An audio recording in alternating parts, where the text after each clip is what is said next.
napapansin sa iyong mga kapaligiran.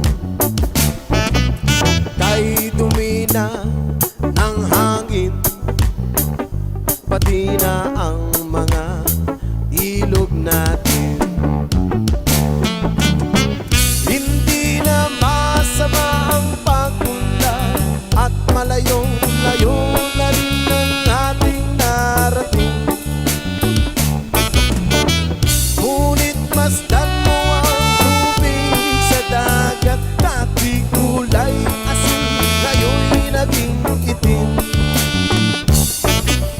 Ang mga tubig ating kinalat sa hangin, sa langit wag na nating paabutin. Upang kung tayo'y pumanaw man sa riwang hangin, sa langit natin matitikman. Mayroon lang akong hinihiling sa aking pagpanaw, sana ay tagulan.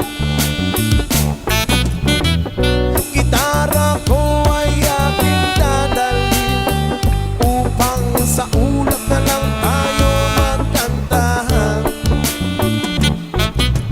Ang mga bata ngayon lang isinilang, may hangin pa kayang matitikman.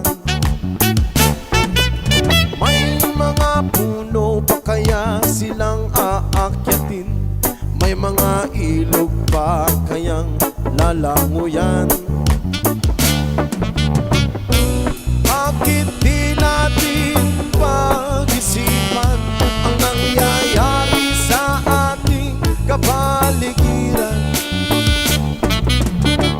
Hindi na masama ang pagpunta kung hindi nakakasira ng kalikasan.